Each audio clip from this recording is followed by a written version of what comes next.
جب انسان گناہ کرتا ہے تو اس کی زندگی میں اس زندگی کی بات کر رہا ہوں ابھی، آخرت میں جو ہوگا اس زندگی میں کس طرح سے اس کو ٹارچر کرتے ہیں اور اس پہ آتے ہیں۔ Number 1 is prevention of knowledge,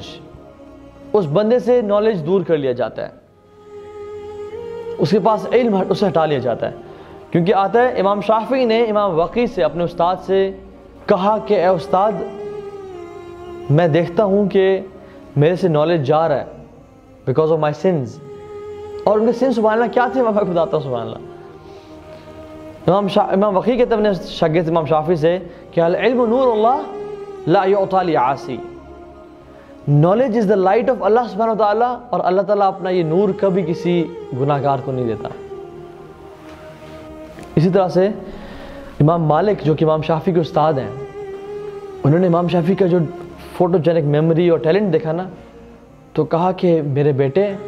تجھے اللہ نے بڑا نعمتوں سے نوازا ہے، ان نعمتوں کو ضائع مت کرنا بظلمت المعاصی، اپنے گناہوں کے اندھیروں سے۔ امام شافعی کہتے ہیں کہ ایک دفعہ میں چل رہا تھا بازار میں اور ہوا چلی اور ایک عورت کا ٹخنا ننگا ہوا اس ہوا کی وجہ سے، اس کا کپڑا اٹھ گیا اور میری نظر اس پہ پڑ گئی۔ کہتے ہیں اس چیز کی وجہ سے میں نے اپنی میموری کم ہوتے ہوئے فیل کی، I felt a loss of my memory. This is how sensitive they were in regards to their sins. And subhanallah, here we are. Instagram ہے، Facebook ہے، Twitter ہے، سارا دن گناہ ہو رہے ہوتے ہیں،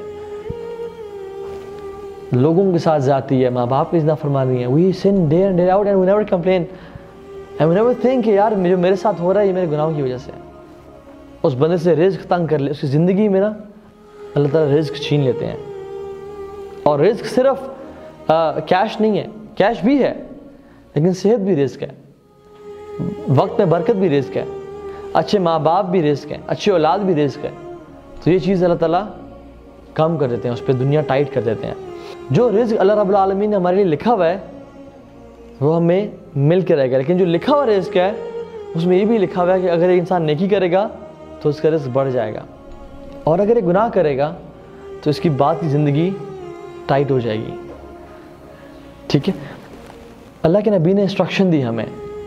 اور کہا، حدیث میں آتا ہے have taqwa of Allah subhanahu wa ta'ala and seek it beautifully، اللہ سے ڈرتے رہو، be conscious of Allah and seek rizq provision beautifully and do not let its delay cause you to sin، اس کی تاخیر تمہیں گناہ کرنے پہ مجبور نہ کر دے، اس کی تاخیر کی وجہ سے کبھی گناہ نہ کرنا۔ And what is with Allah subhanahu wa ta'ala can only be attained through His obedience and ta'at، جو اللہ کے پاس ہے وہ صرف اس کی اطاعت سے ہی مل سکتا ہے، اس کی نافرمانی سے نہیں مل سکتا۔ ہمارے ہمیں